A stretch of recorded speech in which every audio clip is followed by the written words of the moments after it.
Hello, everyone, and welcome to the Healing Gallery's virtual coffee conversation series. My name is Kimberly Griffith, and I'm an artist and art historian here at the gallery, and I'm here today to talk to you about a print of an etching by the artist Estella titled In the Park.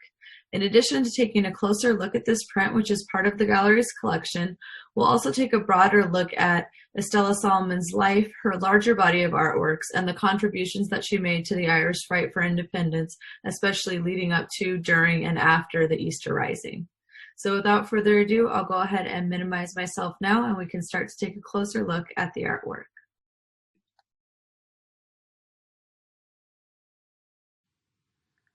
Before we take a closer look at Estella Solomon's etching, we might first discuss briefly her background, her upbringing, and her schooling. Estella Solomons was born in Dublin in 1882 to one of the oldest and most prominent Jewish families in Ireland. Her father, an optician, served the royal family, and his practice on 19 Nassau Street is also mentioned in James Joyce's novel Ulysses. Her mother, Rosa, was a published poet with an aristocratic temperament who exposed Stella, as she was called by her family, to various aspects of high culture. The Solomons were also dedicated philanthropists who were essential in establishing the progressive Jewish congregation of Dublin. Knowing from a young age that she wanted to be a painter, Stella entered the Dublin Metropolitan School of Art, which is now of course known as NCAD, in 1898 when she was 16 years old. Her classmates included other artists well known in Irish history today, such as Mary Swansea, Eva Hamilton, and William Leach, in addition to Margaret Clark, who is pictured here in this photo with Stella and her other female classmates. I believe the young Miss Solomons is pictured at the center of this photo here, and is the young woman with the skeleton seated jauntily on her lap, which is, to me, an interesting nod to the artist's modest yet humorous personality. While at the Metropolitan School of Art, Stella studied life drawing under William Orpin, and she then went on to study at the Royal Hibernian Academy Schools, where she studied drawing from life in the antique under Walter Osborne. Stella's first exhibition was at Leinster Hall in Dublin in 1903 in the Young Irish Artists Exhibition. This also included works by artists such as Frances Beckett and Dorothy and Beatrice Elvery. Like so many women artists of means in her time, Stella traveled to Paris, where she studied in Collarossi's studio, also in 1903, with her friends and classmates Beatrice Elvery and Cissy Beckett. Following this, Stella attended the Chelsea School of Art in London on the advice of her teacher and mentor William Orpin. She remained there from 1903 to 1906, before ultimately returning to Ireland, where she continued to become a more significant part of the Dublin art scene and also to set up a studio in Dublin as well. So we might now return to the subject of today's conversation, which is specifically the print In the Park by Estella Solomons, which is, of course, part of the gallery's collection. And I'd like to take a minute to just look at etching in Ireland, as well as Estella Solomons' relationship with etching as an art form. So recently, the graphic studio in Dublin had an exhibition called The New State Contemporary Etching in Ireland. I believe it was in 2019. And one of the curators of this exhibition, Dr. Angela Griffith of Trinity College Dublin, wrote, "Over the history of art, the medium of etching has been recognized as being amongst the most artistic printmaking methods," which is in contrast to other methods of printmaking such as lithography, metal engraving, or relief printing, which often were used for more commercial means. In contrast to this, etching has typically been associated with fine art, and it was a medium in which Estella Solomons really found a sort of freedom and a way to transfer her sketches and to reproduce them in prints. And her interest in etching dates back to probably around 1906 when Stella visited the Tercentenary exhibition of Rembrandt at the Rijksmuseum in Amsterdam. And here it's thought that she was so influenced by the works of Rembrandt that she saw that she decided to make printmaking and etching in particular her primary medium. When she moved back to Ireland, Solomons worked independently as one of the first artists in Ireland to dedicate their practice to the art of etching. And as such, and as a way to sort of support her desire to work in etching, she imported her own printing press because there weren't many available at the time, which is now in, and I also believe used by, Graphic Studio Dublin. And Solomons would have printed from her own plates and really been thus in control of all the different parts of her etching and printmaking process. She also etched self-portraits and local treed landscapes, such as the one that we're looking at right now, and using drawings from her sketchbook. So she's noted to have often gone around Dublin and made sketches of different parts of the landscape and the buildings and the architecture and the people that she saw throughout her travels as she walked around the city.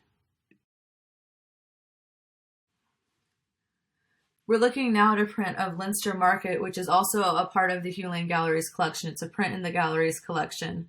Interestingly donated both by the Graphic Studio Dublin, and also an etching of this was donated by the artist herself in her time in, I believe, 1919. So this print depicts Leinster Market, which was a small covered lane off of D'Olier Street, which from the 19th century onwards held several shops and stalls that sold meats and produce and other things of that nature. Interestingly, around 1861, J.T. Gilbert described Leinster Market as, and I quote here, a quaint, narrow old passage which has very little light even in its open parts, and at either end has to burrow under the first floors of houses that lie right across the way. So that's just sort of a description of the scene that we're looking at here.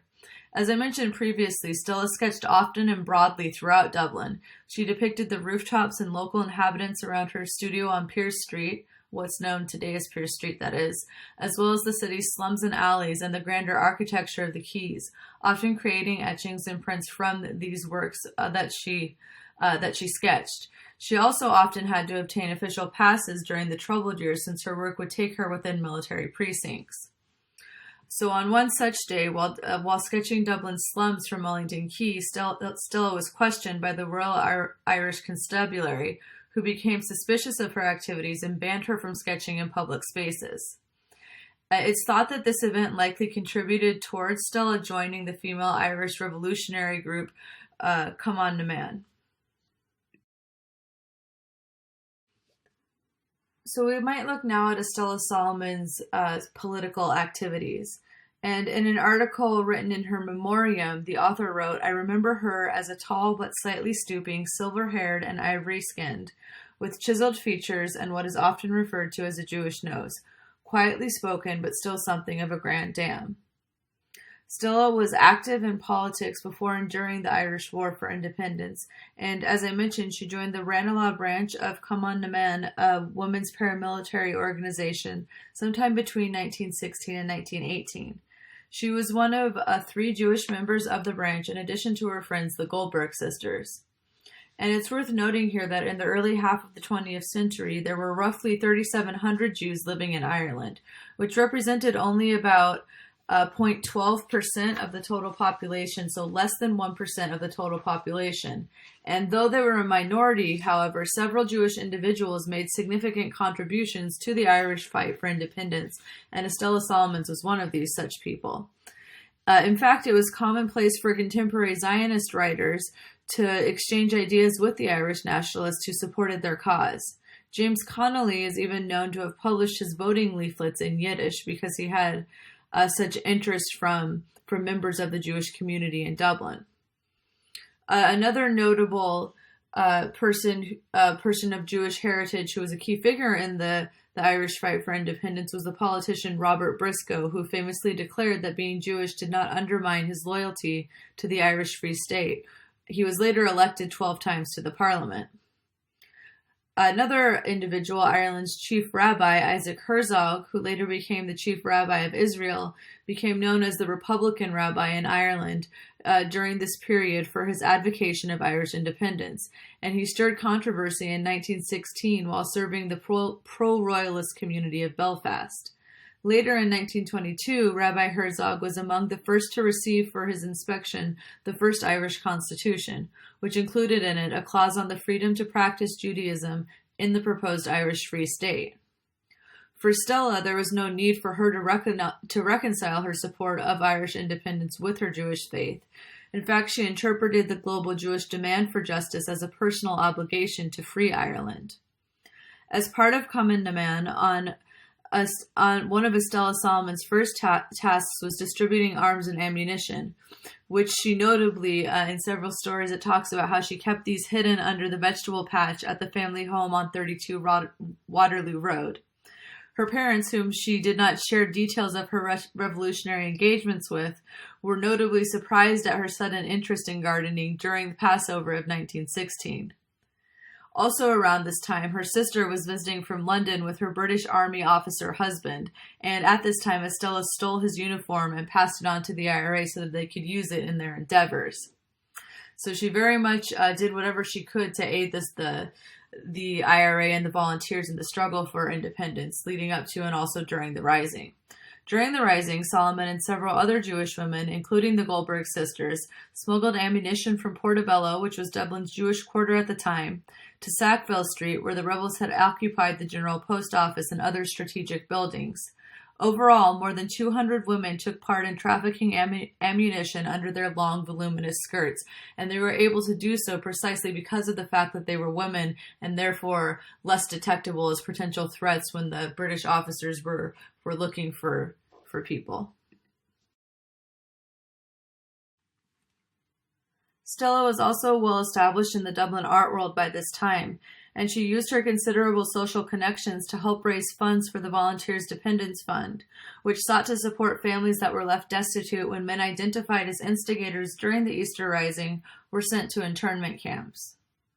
On the right of the screen, we can see a ticket for a benefit concert for this organization, and on the left we have a letter written by Margaret Pierce to Estella Solomons, responding to her request for a donation of artworks to be auctioned in support of the fund. Stella even sent letters to her friend John Lavery, beseeching him to donate paintings, which likely would have been seen as quite a bold move at the time by her peers, given that Lavery was very much viewed as an established painter during this time. Stella's main IRA contact was a milk delivery man who acted as the perfect cover for moving arms and gathering information. She eventually persuaded him to teach her to shoot, and in exchange for this, she painted a portrait of the butterman's wife. So the painting that we're looking at right now is called The Butter Woman, and this is that portrait. It shows the butterman's wife in a formal academic style in front of a dark background which enhances the vivacity of the human figure before her and is probably a nod to the influence of old masters like Rembrandt, whom I mentioned earlier, and had a great influence on the artist's technique, not only in the form of etching, but also in Solomon's portraits, many of which we see are in this sort of formal, very almost sort of moody, chiaroscuro-inspired academic style. From about 1910 onwards, Stella worked in studios on Great Brunswick Street, which we now know as Pierce Street. And we're looking at, I believe, the artist in her studio in the photograph on the right-hand side of the screen here. First, her studio was at 17 Great Brunswick Street, and after 1920, she moved her studio to number 26 Great Brunswick Street. Her husband, Seamus O'Sullivan, wrote of his wife's studio in a book of poetry. With its pleasantly arranged throne and curtains, it was not only a center of artistic activity and goodly conversation, but also a center of quiet, of calm, a place of refuge for many whose political and national activities had brought them a very undesirable amount of notice in the bad times. So that's a quote from Seamus O'Sullivan, her husband, there. Stella's studio was used as a safe house for Republican volunteers during the War for Independence, and as such, her studio was often raided by the Free State troops as a result. Solomons often took the opportunity to paint the volunteers that took refuge in her studio, however. And the urgency and immediacy of these impromptu sittings suited the artist and her style, who preferred to start and finish a portrait on the spot. However, due to the frequent raids on the studio, Stella had to burn many of these portraits in order to protect the subjects they depicted. So, as a result, few of these portraits remain. However, the one that we're looking at on the left-hand side of the screen here is one of the portraits that would have been painted around this time. So the portrait that we're looking at on the left of the screen here depicts Sean Milroy, who, like Stella herself, was a close friend of Arthur Griffith. He was an early member of Sinn Féin, and Milroy was also a journalist who used his platform to encourage Irishmen not to fight for Britain in the First World War. In describing the artist's portraits from this time, the art historian Dr. Hilary Pyle, who's one of the foremost sort of art historians who wrote about Estella Solomons, wrote, and I quote here, "Sitters seem caught up in their own world, merely glancing at her, or lost in inner thought. Yet with the brief, lively images, she captures credible presences with a modern immediacy. Like many artists of her times, Estella Solomons was acutely aware that she was capturing the figures who would be remembered in Ireland's history at these crucial and groundbreaking moments. Because of this, her portraits from this time are imbued with an organic sense of energy and compulsion, which again suited her sort of approach to painting. Solomon's honest approach meant that she never attempted to enhance or sentimentalize her subject. She always painted and drew what she saw. Through her art, Stella celebrated Irish volunteers and revolutionary culture. And in a memorial piece published a month after the artist's passing, Dr. Pyle wrote that speaking of her life during the Rising, the artist spoke of a distant world, perhaps now long faded into history, where idealism prevailed. We get a sense of this sentiment in a letter that Stella wrote to her husband, Seamus O'Sullivan, shortly after she heard of Arthur Griffith's passing in 1922. She writes, "My dear Seamus, this last blow is the very worst yet. Never did I think I would stand in the street to see the sad, silent march that carried Griffith to his resting place. I shall never forget it as long as I live. I don't care who goes next. Everyone is gone who meant anything to Ireland." We also get a sense that Stella's idealism was further tested following the outcomes of the Rising and the War for Independence, and her refusal to take the oath of allegiance as part of her post as an art teacher for the Dublin Municipal Technical Schools. As an opposer to the Anglo-Irish Treaty, Stella resigned from her job rather than compromise her beliefs. When reading about her mannerisms and her approach to painting portraiture in particular, one gets the sense that Estella Solomons was an extremely empathetic, if sort of modest and quiet character. She was interested, it seems, in the psychology of the sitter, and as such, she was able to capture them thinking and in other intimate and personal moments. Her portraits have an innate sense of spontaneity, of really capturing the moment, almost the way that a photograph would. Here we have a portrait that the artist made of Jack Yates, and it was painted when he heard of his father's death, and we see here that she's captured the withdrawal of that moment beautifully in the quiet grieving and contemplation of a man who's just heard of his father's death. And I would argue that Estella Solomons is one of few artists that would really be able to capture the emotion, the quiet, sort of reserved and personal emotion of a moment like this, and it was, I think, specifically due to her empathetic sense of character and her ability to really see into a person's psyche in a sense and be able to understand, again, in a sense, what they were feeling that allowed her to so successfully create these portraits. Moving on now to one of the great relationships of Estella Solomon's life, we can look at her relationship with her husband, Seamus O'Sullivan. In 1929, Stella married Seamus O'Sullivan, whom she had been having a secret affair with since her revolutionary days. Knowing that her parents would have disapproved of the match because Seamus was a Gentile or a Christian, Stella waited until her father passed in 1922 to make her relationship with the poet public. She then married him after her mother passed 7 years later in 1929. It may have been George Russell who first introduced Stella to O'Sullivan, and George Russell continued to play a significant role in their relationship. The young couple often met at his soirees and may have even used his holiday home in Donegal as a rendezvous point during their courtship, and we'll talk more about that Donegal home in just a bit. The two would also frequently meet in Stella's studio, and in a letter that Stella wrote to O'Sullivan, which is in the Trinity College's archives where she's waiting for him in her studio, reads as such: "Vainly hoping that the gods would send you to me, but like Saint Anthony, who will not help me to find the keys, the gods will not listen to a heathen, and I suppose I must return to my God, who is a jealous God, and I pray to him, though I do not approve of a jealous God." So here we just get sort of a slightly more intimate look into Stella's relationship with Seamus O'Sullivan, as well as, I think, a look into her humor, which we sort of saw in the photograph that we looked at the start of this lecture.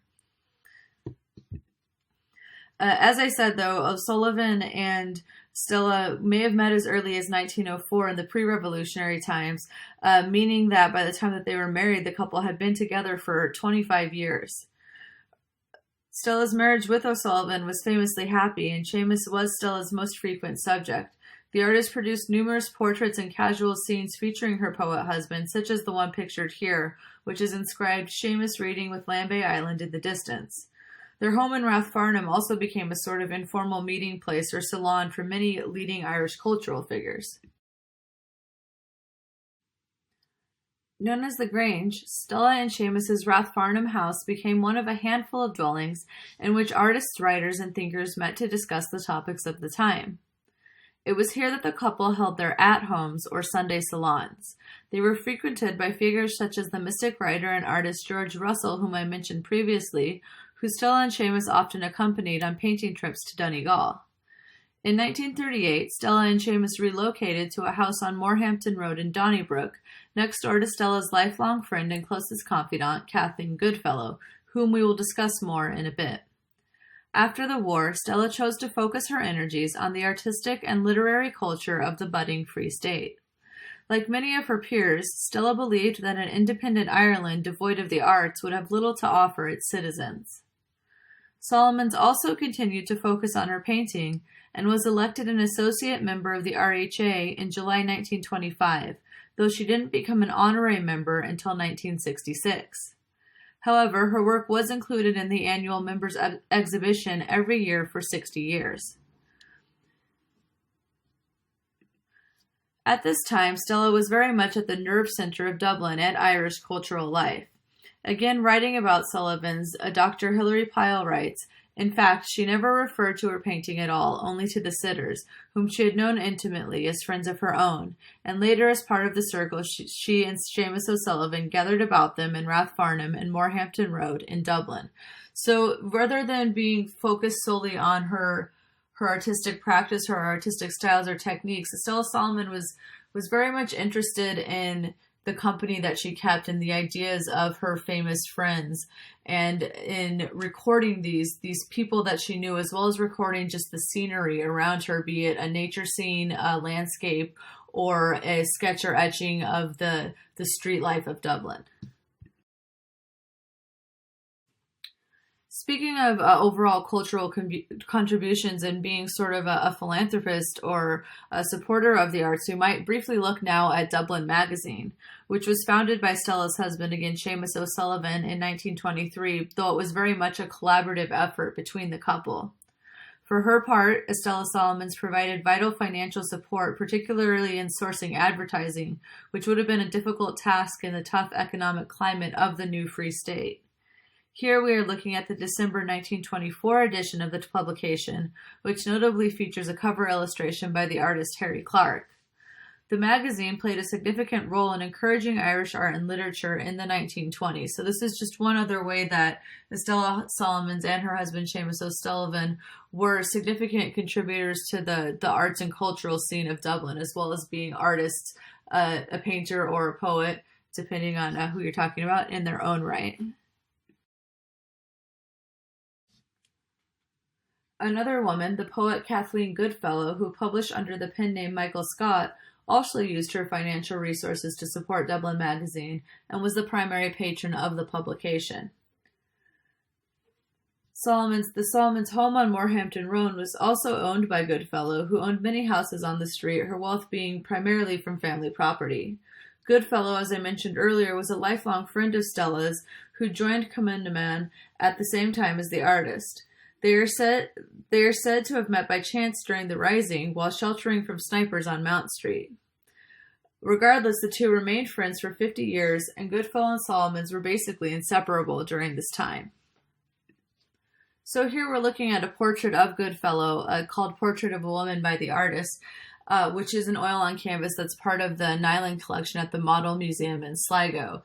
And this is, it's interesting when we think about some of the other portraits of Solomon's that we've looked at today, and if you look at her work in general, and that this one consists of a pretty detailed background. So this would be more in the line of sort of intimate genre scenes, which Solomon's also sort of started to experiment with in the Free State period after the Rising. And it's primarily her. It's primarily portraits that depict Goodfellow or her close family members, such as her sister or her husband, Seamus O'Sullivan, that sort of consist of the subject matters of these genre scenes of Estella Solomon's. And they're interesting in that they're a bit more casual than her more formal portraits, and thus give us almost, in a sense, a more intimate sense of the sitter here and her relationship to the sitter. And of course, as we know, and as I mentioned previously, Goodfellow and Solomon's were lifelong friends and remained friends until Solomon's death at the house in Moorhampton Road. As I may have mentioned earlier, though, following the period of the Rising and moving into the period of the Irish Free State, Solomon's stopped in a sense being as interested in painting portraits and became more and more interested in and enchanted by the landscape, like so many Irish artists before her were. And increasingly she sought to depict the landscape in her paintings, especially as, again, her political involvement waned. She often visited Donegal, both with her husband and the artist and writer George Russell, who I mentioned earlier, who had a house there that the artist frequently stayed at while painting the landscape. And in these landscape paintings, and especially in the paintings of the Donegal coast, some of which are in the collection of the National Gallery of Ireland, there's a sense of fluidity and urgency present in the artist's depiction of where the land meets the sea and the rapidly shifting daylight. And all of this sort of parallels the sense of immediacy that we get in the artist's portraits of the IRA men who took refuge in her studio, just in the sense of trying to capture a moment in time, be it a landscape or a person's disposition. Most of Stella's landscapes were small, spontaneous, plain art-like works. Works painted on plein air, which means they were painted out of doors, rapidly, vigorously, and on the spot, which again really suited to the style that Solomon's liked to paint in. Here she utilizes quick brush strokes, moving in both directions, and builds up detail and enriches color sequence as she builds up the detail of her canvas. And often these landscapes are seen at sort of unusual angles, which also could be an influence of photography as well. Like many of the Impressionist artists, as well as contemporaries such as Nathaniel Hone, Stella was interested in exploring the changing of the light throughout the course of the day and wanted to do this by painting en plein air. Pyle writes of her, she painted the atmosphere and the elusiveness of the land. And I think we get this here in this idea of sort of trying to quickly capture the changing nature of a landscape, and especially of Irish coastal landscapes. Stella aimed to match as truly as she could the natural colors and tones in the view that was changing every moment before her eyes. And I think that we really see this in this particular canvas and in the colors of the canvas, and this is titled A Gay Day in Donegal, so it's one of course, her landscapes of the Donegal coast. So as we've seen, Estella Solomon's was an artist who was incredibly empathetic, incredibly talented, and interested in sort of capturing the world around her in a variety of media, be it etchings, en plein air oil paintings, or portraits, just to name her most utilized forms. Over her lifetime, she produced over 90 etchings, aquatints, and dry points, as well as some lino cuts. She also had 2 solo exhibitions in her lifetime, one at her studio in 1926 and another at the Dublin Painters Gallery, I believe off Stephen's Green, in 1931. She was described as a modest person and an undogmatic feminist. In 1939, she organized an exhibition in Dublin to help refugee artists from the continent. Towards the end of her life, she built a wooden studio under the trees which she called the Grove at her Moorhampton house in the backyard. Historian Dr. Hilary Pyle describes Estella Solomon's as a small master of her time, which is a phrase that's borrowed from the Dutch master period that references lesser artists of the time, during this period with artists like Rembrandt that she so admired.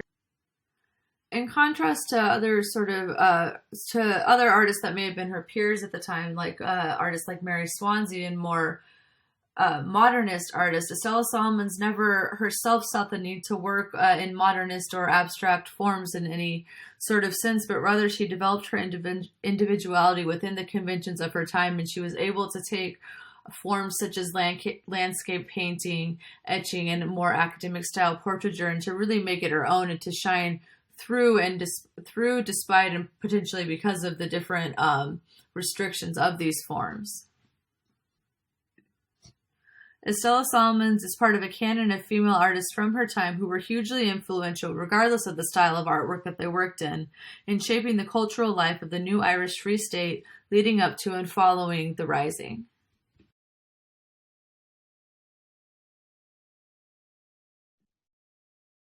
So this concludes today's coffee conversation. Thanks so much for tuning in. And if you'd like more information about gallery programming, please visit hulane.ie/education.